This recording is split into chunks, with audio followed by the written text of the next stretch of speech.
Goeiemôre, ek groet hier uit die ijskoue Willisveld in die Noord-Kaap.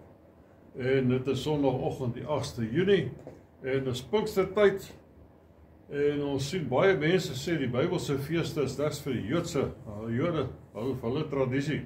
Maar is egter nie so nie. Dis nie tradisionele feeste dit vir hulle nie. Ten eerste is dit God se feeste. Ons sien Levitikus 23 vers 1 sê die Here vir Moses.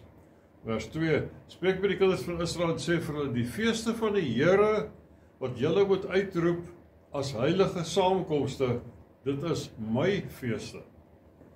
Tweedens, Pinkster is een van die mees ongelooflike voorbeelde van God se volmaakte profetiese werkinge, dwars deur die geskiedenis. Wat of wanneer is Pinkster? Wat beteken dit alles? Levitikus 23 vers 15, dan moet julle tel van die dag na die Sabbat, dit is Sondag, van die dag af as julle die beweegoffergerf bring, 7 volle weke moet dit wees. Tot die dag na die 7de Sabbat moet julle 50 dae tel, dan moet julle 'n nuwe spysoffer aan die Here bring. Nou die Jode vier hierdie fees om 2 redes.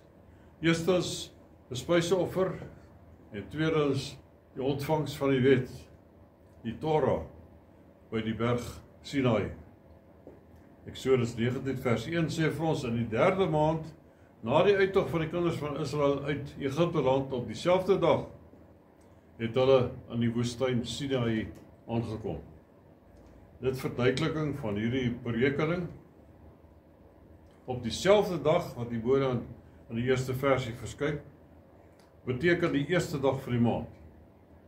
Die Jode vier die Pinksterfees 50 dae na die Paasfees. So vanaf hulle vertrek uit Egipte land, totdat hulle by die berg Sinai aangekom het, was 45 dae. Want hulle het Egipte op die 15de dag van hulle eerste maand op hulle kalender, het hulle verlaat het tot die eerste dag van die 3de maand, was dus 45 dae.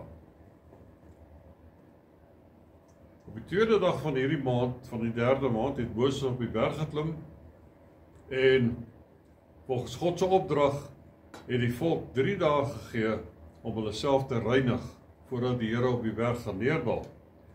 So dan is ons by die 4de dag van die 3de maand of vandat hulle uit Egipte land uitgekom het. Die volgende dag was dus die 50ste dag vanaf die Paasfees en toe het die heerlikheid van die Here op die berg verskyn, wat die fees van Pinkster vir die Jode beteken. Op hierdie selfde dag, byna 2000 jaar later, gebeur wat in die boek Handelinge beskryf word. Handelinge 2 vers 1. Toe die dag van die Pinksterfees aangebreek het, was hulle almal eendragtig by mekaar, en daar kom skielik in die hemel gelyk soos van 'n geweldige rukwind, en dit het die hele huis geval waar hulle gesit het, en toes deur hulle tonge gesien soos van vuur, wat hulle self verdeel en op elkeen van hulle gaan sit het. En ons almal vervul met die Heilige Gees het hulle gespreek in ander tale, soos die Gees aan hulle gegee het om uit te spreek. Kan jy hierdie wonderlike vergelyking sien? Dieselfde dag dat Israel die wet op die tiptafels geskryf is ontvang het, stuur God sy Heilige Gees om sy wette op die mense hart te skryf. Hebreërs 10 vers 15 sê vir ons, en ook die Heilige Gees gee aan ons getuienis, want nadat hy tevore gesê het, dit is die verbond wat ek met hulle sal sluit na die dae, spreek die Here verder, ek sal my wette gee in hulle hart, en in hulle verstand sal ek dit inskrywe. En aan hulle sondes en ongeregtighede sal ek nooit meer dink nie. Die verbond van die wet maak jy mens bewus van sonde, en sonde bring die dood voort. Die volgende gebeur daardie dag aan die voet van die berg Sinai, terwyl Moses op die berg is, om die wet te ontvang, weet ons het die Jode vir hulle self 'n goue kalf gemaak, en hulle het aanbid, en toe God dit sien, word hy kwaad vir hulle, en hy beveel die priesters om 'n swaarde te trek, en 3000 man sterf.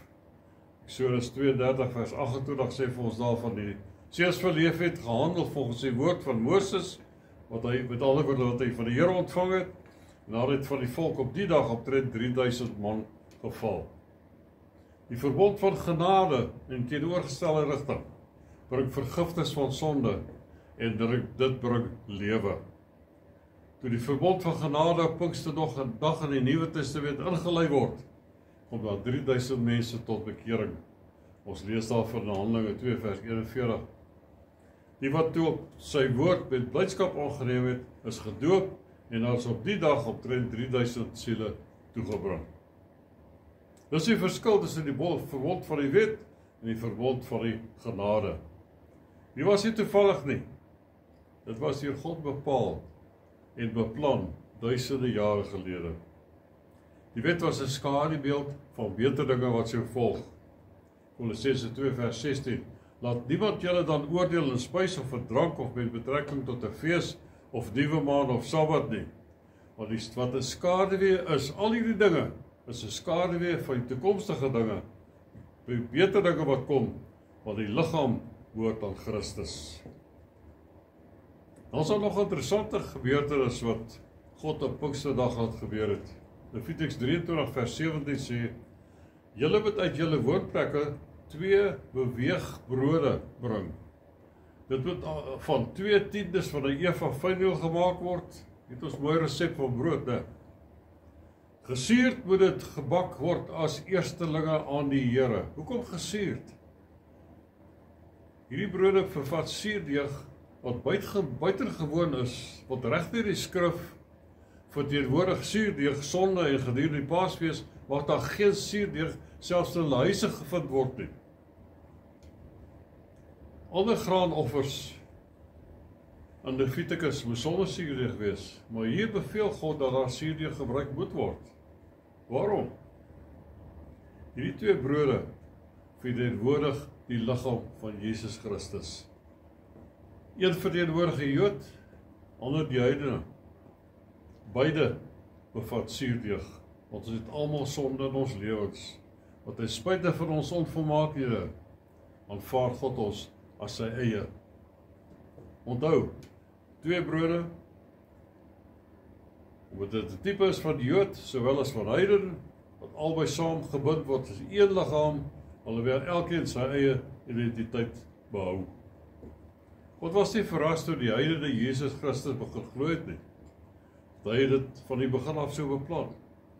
So wanneer die Heilige Gees hierdie eenheid in die liggaam van Christus geskep, dit gebeur op Pinksterdag, die dag toe hierdie 2 brode aangebied is.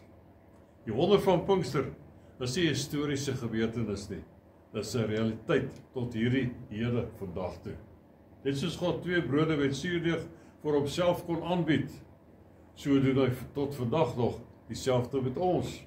Jood en heiden is beide onvolmaak en tog is beide aanvaarbaar in God se oë deur Jesus Christus, ons Messias.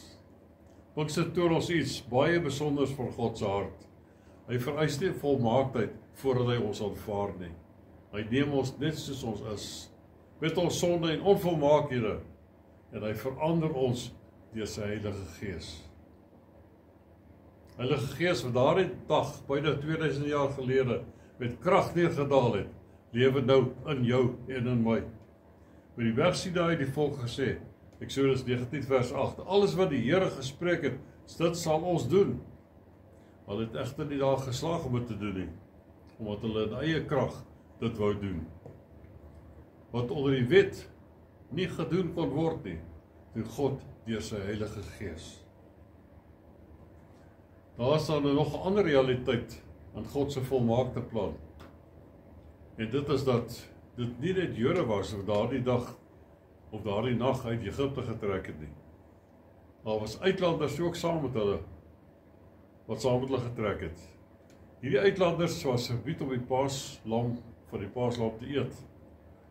Eksodus 12 vers 45 sê, geen vreemde inwoner of huurling mag daarvan eet nie. So hierdie uitlanders het nie die merk van die verbond, die besnydenis gedra nie, dis waarom.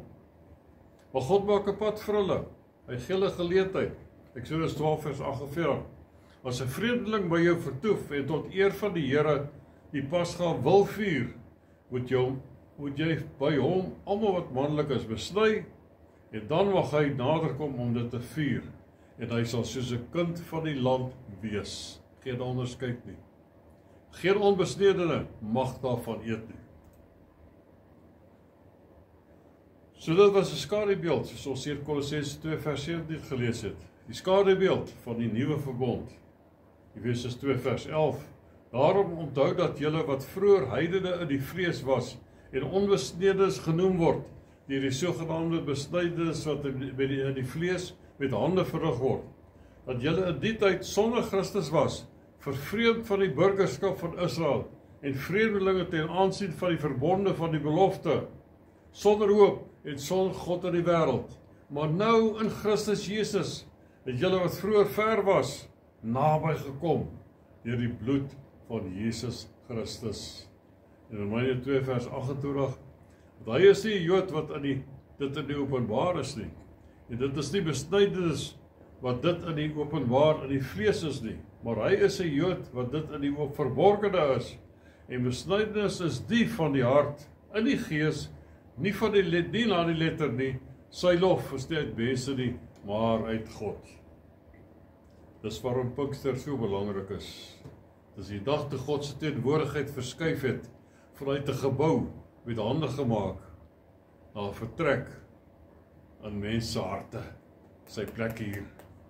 Was die dag toe die voorhangsel in die tempel geskeur het. Was die dag toe die sieleoes begin het, 'n oes wat tot in hierdie oomblik voortduur en sal voortduur, soos daar meer en meer mense in Jesus Christus glo. As ons Pinkster verstaan, sal ons ook God se volmaakte tydsberekening verstaan. Sy volmaakte plan, sy ontsettende liefde vir die Jood en ook vir die heidene, vir ons. Wanneer ons hierdie fees vier, moet ons onthou, ons is die twee brode, wat beide voor God aangebied is, verenig deur die Heilige Gees in een liggaam, terwyl ons verskeie, verskillende identiteite behou het. Een ding wat ons altyd moet onthou, is dat die persoon wat hierdie samevoeging gedoen het op Pinksterdag, was die Heilige Gees. Hy is vandag nog by ons en sal ons nooit verlaat nie. As die Here wil, gaan ons volgende week aan die weer. Ons weer leer oor die werking van die Heilige Gees in die liggaam van Jesus Christus, die kerk op aarde. Prys die naam van die Here seën u.